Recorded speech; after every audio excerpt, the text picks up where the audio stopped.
Afternoon, Bob Brunkow. We're at the Roach Harbor Airport, Roach Harbor, Washington. It's July 28th, 2016. And I'm with my friend Gerry King. Gerry, thanks for joining us today. Thanks, Bob. And glad to get in on this. Should be fun. Operation. It should We've be fun. been talking about this for a while. Gerry's got a lot of experience about the island and island flying. And Gerry, tell us a little bit about how long you've been on the island and some of your flying and boating experience there. Okay. Well, I was born here on the island, September 20th in 1929, just before everything fell apart in the country for the Great Depression. We didn't suffer that much on this island because we were farmers, and my uncle owned the slaughterhouse, and also he started King's Market at that year.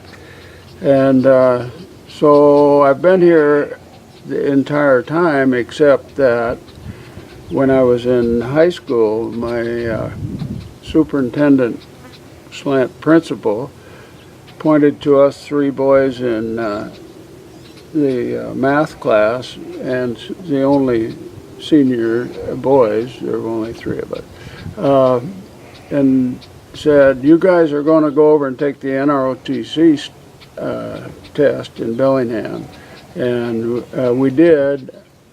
One was the smartest guy in the class. He wore glasses, and the Navy wasn't about to take anybody with glasses in those days. So the other guy didn't pass the test, and so I got an NROTC, and I spent 23 years in the Navy, which was a good thing. Well, let's talk a little bit about flying on the island. There's a lot of fields that we're going to look at today, mostly privately owned fields. Yes, they were, they were all privately owned. The port didn't get into the business till long after we had the flying going on around here. And my Uncle Lyle put in the first field that was used commercially. He didn't put it in for commercial purposes. After the war, everybody was going to have an airplane in their garage. And you know, we still see those planes that have folding wings and stuff. That was what was going to happen. But in his case, we looked at the Republic Seabee, because these islands are perfect for the Seabee, and his business was buying the livestock on Waldron, Stuart, Speiden, everywhere. So we could have flown over there and looked. The problem was, right after he made the deal, or was going to make the deal, the guy who was selling the Seabees had an accident in Portland, and he was killed. Who was Lyle planning to fly the plane? I was going to be the pilot. pilot. Okay. Yeah. When I was 15, he put me through the training. I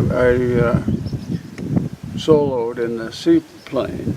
Right, it came right down over the Legion Club and right out towards the labs in Friday Harbor. On my solo flight. But that about what year would that have been? That would have been 1945 or 6. Oh, after the war. Right after the war, because that's when we were going to get there. So, and that was the same time he went ahead and put in the field that we're going to cover today. Now, is that field known as the Lawson Field, or? Well, I've never heard it called the Lawson Field, and I don't know where Lawson got involved Wilson, at all. or? No, it was Lynette Guards, my cousin, Uncle Lyle's daughter, inherited that property. And so it's near the Franklin Field? It's in towards town from the Franklin Field. Near the Kennel Field? Very near the Kennel Field, yes. Okay, we'll see that today then. And then the Kennel Field was built on the property that my dad and mom owned. Okay. Long after they owned it, of course. Yeah. So there are 4 fields very close together just south of that Baylor Hill Road, or near Baylor Hill Road. And That's the one where Wrong way. Wrong Way, Corrigan. He's farther south. That's out towards Kanaka Bay. Yes, And then we have Burden Field, which is towards Cattle Point. yes, And we'll be going over those. yes.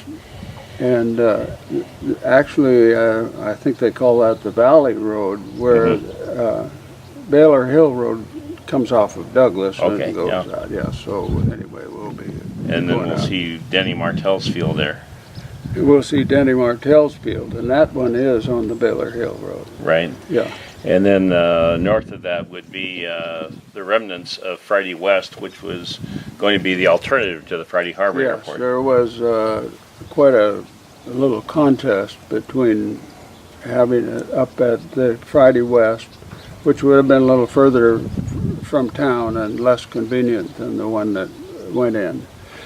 It was probably better suited as an airfield when they were both competing there, because it was relatively flat, whereas the one in Friday Harbor that exists now in those days was an up-down field, and 95% of the landings took place to the north, Right. and 95% of the takeoffs took. And Roy Franklin originally did that one. I believe that he's the first one that Okay. got that going. Okay. He bought that property from the Masons. Yeah. Well, we've got some great weather today, so we're going to go ahead and take a look at the fields we just talked about. When we take off, we'll go over Speiden Island, which at one point was called Safari Island, which at one point was owned by Chevalier, and later Sulak. the fellow credited with inventing the ejection seat and the exploding wingtips pods for fighter aircraft. And then we'll go over Johns Island, and that's a north-south runway on an east-west island that's only about 1,100 feet long. And that was owned by the sheep herder that worked for Nell Robinson for years.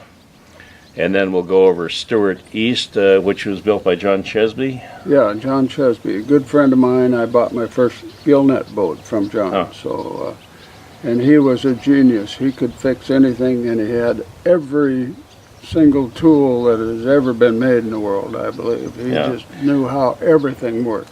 And he had a maintenance facility here at Roach at one point on the end of the Cesta Avenue. Yeah. And that was put in the 60s, roughly. Yes, John lived in Friday Harbor at the far end of the harbor, down by Jensen's shipyard, when I was dealing with him, and he later on moved out here. And then we'll take a quick look of Stuart West, and Stuart West is a pretty nasty runway. It's a one-way runway running essentially east and west, but you've got to make a dogleg turn to get in there. And to my memory, anyone that's owned a plane that had property at Stuart West has wrecked the plane. So other than that, it's just a real fine place to go. We're just going to look at it. We're looking, we're not landing today. So hope you enjoy the flight, and we'll talk a little more when we get back on the ground. Thank you. Okay, thanks, Thanks, Bob. Gerry. Today we're going to take off from the Roach Harbor Airport, go up over Speiden and Johns Island and Stuart Island, and then come on back to Friday Harbor. Coming right here outside of Friday Harbor and north of the Roach Harbor Road, and there's a small strip right there. And then we're going on down to Friday Harbor West, and then from Friday Harbor West, which was going to be competing to be the main airport for Friday Harbor, we're going down and see the Kennel Airport. Ed Kennel put in this field right here, and it's pretty well kept to this day. This is the Friday Harbor Airport, where most of the commerce is done on the island today, other than the Roach Harbor one. Then we can go out San Juan Valley Road, and this first one is Kenny Franklin's field, and right next door to Kenny's is the Bach field. They're just across the fence from each other. And then on down, this is the radar site for the Army during World War II. There were about 30 people here, and several of the big 6x6s and stuff. They had their presence in town, but the locals were not allowed to get much look at that. Then there is the Denny Martell Field, which is located here south of the Baylor Hill Road. And Denny was the local well driller, but he was a real Piper Cub pilot that set some records for takeoff and landing, I believe. And he worked in Alaska spotting fish in his Piper Cub too. We were going down to the Burden Field, which is close to American camp down here, and Burden was a young man who raised his family here and flew from this field to Boeing in his plane, and then at Boeing caught a jet back to New York, and I believe he was a stockbroker back there during the week, and then came home weekends. And then we'll go down along the American camp, and we'll go out past False Bay and over where Wrongway Corrigan was going to put his development here. And he was started to put a breakwater here to make the Kanaka Bay a proper storm capable harbor. But his blasting the rocks and making this breakwater was a little bit more than we could handle in the islands environmentally, and then I think the county put a stop to that. And when that happened, things sort of fell apart. And so that field's there today, but not being used in a big way. And then we will be flying back up across the island, back, and we'll land at Roach Harbor.